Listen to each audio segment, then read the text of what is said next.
Given the linear equation 2x + 3y - 8 = 0, right another linear equation in two variables.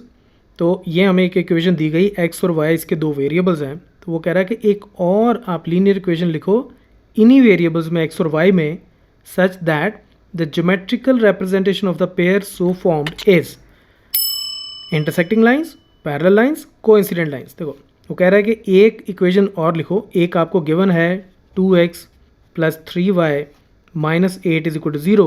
वो कहता है एक equation और लिखो ताकि एक केस में ये दोनों लाइंस आपस में इंटरसेक्ट करती हों, जो दूसरी इक्वेशन लिखोगे, और ये इक्वेशन उन दोनों की लाइंस आपस में इंटरसेक्ट करती हो।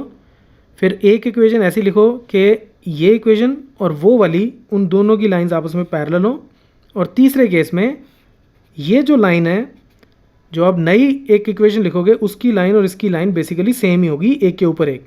तो पहले मैं ये केस ले लेता हूँ। देखो ये केस तो बड़ा ही आसान है, इसको मैं बाद में डिस्कस करता हूँ कि आप इसको कैसे यूज़ कर सकते हो नई इक्वेशन बनाने के लिए। देखो थर्ड केस का मतलब ये है कि आपकी जो इक्वेशन है ना वो सेम ही है। तो इक्वेशन सेम का मतलब ये है कि अगर मैं इस इक्वेशन को दोनों तरफ से किसी भी एक कांस्टेंट से मल्टीप्लाई कर लूँ, एक्सेप्ट ज़ीरो, बस ज़ीरो नहीं होना चाहिए। मान लो से 2 से मल्टीप्लाई कर देता हूँ, ठीक है, दोनों तरफ 2 से मल्टीप्लाई करूँ तो मेरे पास इक्वेशन क्या आ जाएगी, 4x + 6y - 16 = 0। तो ये लाइन और ये लाइन बेसिकली सेम ही लाइन है, तो ये कोइंसिडेंट लाइंस होंगी, एक के ऊपर एक लाई करेगी। तो इसका आंसर हो गया ये, ठीक है, ये थर्ड पार्ट का आंसर हो गया।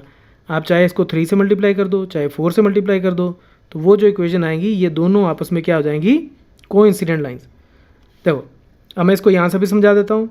कोइंसिडेंट लाइंस का मतलब क्या होता है कि जब a1/a2, b1/b2, c1/c2, यानी कि इसका कोफिशिएंट डिवाइडेड बाय इसका कोफिशिएंट 1/2, इसका कोफिशिएंट डिवाइडेड बाय इसका कोफिशिएंट 1/2, इसका कोफिशिएंट डिवाइडेड बाय इसका कोफिशिएंट -8/- 16, फिर से 1/2। तो ये कोइंसिडेंट लाइंस हो गई, ठीक है। तो ये क्विकली आप इसको ऐसे सॉल्व कर सकते हो। अब इंटरसेक्टिंग लाइंस होती हैं जब a1/a2 b1/b2 के बराबर ना हो, ठीक है।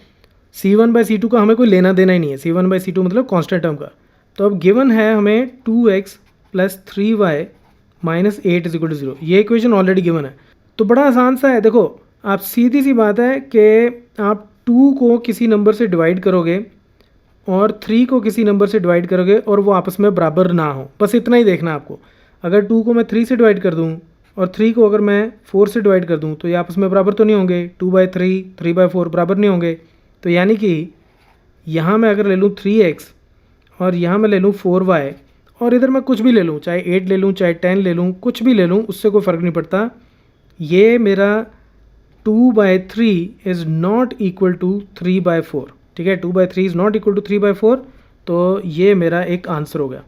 अब ऐसा नहीं है कि बुक के अंदर जो आंसर दिया गया वही एक आंसर होगा, आप कोई सा भी आंसर निकाल सकते हो जो इस कंडीशन को सेटिस्फाई करता हो, राइट। इसका एक और सिंपल मेथड ये हो सकता है कि अगर x और y के कोफिशिएंट्स आपस में बराबर नहीं हैं तो सीधी सी बात है कि नई इक्वेशन में इसका कोफिशिएंट इधर ले जाओ और इसका कोफिशिएंट इधर, यानी कि 3x + 2y - 8 = 0। तो ये जो दो लाइंस बनेगी, ये लाइन और ये लाइन, ये लाइंस भी आपस में एक दूसरे को इंटरसेक्ट करती होंगी एक पॉइंट पे। यहाँ हो गया 2/3, यहाँ हो गया 3/2, तो बराबर नहीं हुए, तो ये पहला वाला ये केस हो गया इंटरसेक्टिंग लाइंस का। अब लास्ट में हम बात करते हैं पैरेलल लाइंस की। देखो पैरेलल लाइंस का मतलब होता है कि कहीं पे भी आपस में इंटरसेक्ट ना करें।